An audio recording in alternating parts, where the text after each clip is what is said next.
오늘 새벽 4시 미국의 금리 인하 발표 이후 전체적으로 큰 조정을 받았습니다. 비트코인뿐만 아니라 나스닥까지 같이 하락을 했는데 생각보다 빠르고 깊은 하락이지 않았나 싶었습니다. 그래서 오늘 영상은 어제 급락이 나와줬고 그 다음 어디까지 반등할 수 있는지, 그리고 그렇지 않았을 경우 다시 한번 어디까지 하락을 봐야 하는지, 이 부분에 대해 얘기해보는 시간을 가져보겠습니다.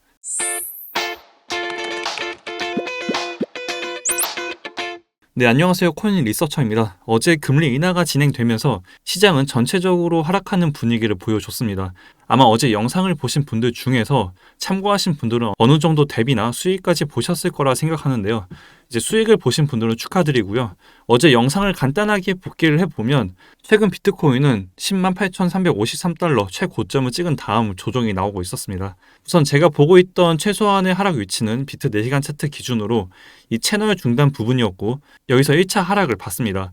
가격대로는 101.7에서 102K 부분까지 조정이 나와줄 거라 보고 있었는데, 금리 인하가 발표된과 동시에 비트는 하락세가 이어졌고 98,802달러 저점까지 찍어줬습니다. 이제 이런 내용들은 이 텔레그램방 안에 어제도 다 공지를 해드렸고요. 오늘도 마찬가지로 이제 어디까지 하락을 보고 어디에서 반등이 나올지에 대한 관점 모두 다 공유를 해드렸습니다. 당연히 무료로 보실 수 있고요. 고정 댓글 링크 통해서 입장하셔서 아직 안 들어오신 분들은 확인하시면 되고, 이미 들어와 계신 분들은 계속 알람 켜두신 상태로 관점 및 정보들 받아보시면 될 것 같습니다. 자, 이제 어제 말했던 하락은 어느 정도 원하는 방향대로 나와줬고, 이제 그 다음이 중요하죠. 지금 상황에서 저는 이 구간의 추가 하락보다는 반등을 보겠습니다. 먼저 비트 1시간 차트를 볼게요. 1시간 차트 기준으로 저는 이 202평선을 굉장히 중요하게 보고 있습니다. 지금 현재 202평선의 위치는 이 채널 패턴의 중단 위치와 겹치게 되는데, 202평선을 상방으로 뚫었을 경우 당연히 추가 상승을 보고 있고, 202평선을 뚫게 된다면 이 채널 중단 부근에 도달해 지지를 받을 수 있는 위치입니다. 이 202평선과 채널 중단을 돌파하는 구간은 102.4K 구간이고, 여기를 돌파해 준 다음 이 구간을 깨지 않고 지지받아 준다면 다시 한번 채널 상단 부근까지도 가능합니다.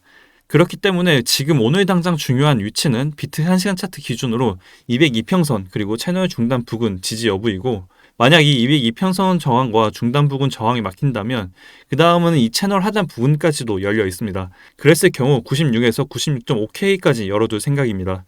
우선 지금 당장은 하락보단 상승에 더 초점을 두고 있고요. 이렇게 상승을 보고 있는 이유는 딱 한 가지입니다. 불확실성 해소. 이번 하락의 가장 큰 원인은 미국의 금리 인하와 동시에 파월 의장 기자회견 때문인데요.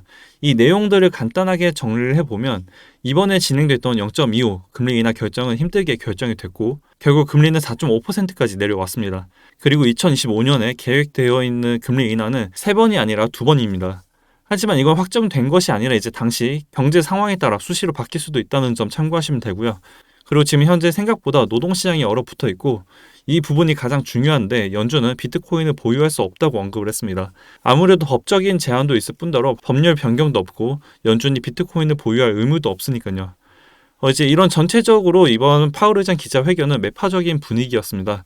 그렇기 때문에 나스닥뿐만 아니라 비트코인도 전체적으로 하락이 나와줬고, 그리고 오늘 오후 12시 일본의 금리 발표 또한 전체적으로 시장은 눈치를 봤었는데 발표 전까지만 해도 비트는 하락세를 이어갔습니다. 하지만 발표되기 직전부터 반등이 나와줬고 일본 금리는 동결로 발표가 되면서 시장은 다시 어느 정도 회복하는 모습을 보여주고 있습니다.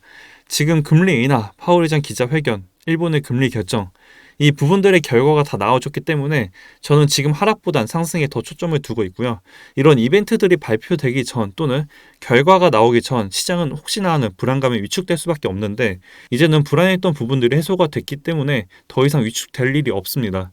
파월 의장의 언급들은 다시 한번 트럼프가 잡아줄 수 있다는 기대감도 있을 뿐더러 정책들도 오히려 더 자기 입맛에 맞도록 강하게 압박을 할 수 있는 그림이 될 겁니다. 이런 불확실성이 해소가 되니 더 이상 불안할 필요가 없고, 이제는 오히려 불안했던 부분들을 해소시켜 줄 거라는 기대감이 더 커지는 상황이지 않나 싶습니다. 우리가 불안해하고 물량을 던지는 사이 블랙록은 오히려 추가 매수를 진행했고, 블랙록이 출시한 금 ETF가 330억 달러의 자금을 모집하는 데까지 20년이 걸렸지만 비트코인의 ETF는 단 1년도 걸리지 않았습니다. 결국 불안한 건 저 같은 개미들이고, 흔히 우리가 말하는 부자 그리고 천재라고 칭하는 사람들은 이런 하락일 때마다 사 모으고 있습니다. 절대 이 사람들이 바보도 아니고 지금 이 10만 달러 우리가 비싸다고 생각이 드는 가격에도 사는 이유는 다 뜻이 있지 않나 싶습니다. 이제 오늘 영상은 여기까지이고요. 내일은 더 좋은 내용도 준비해 찾아뵙겠습니다. 오늘 영상이 도움이 되셨다면 구독, 좋아요, 댓글 한 번씩 부탁드릴게요.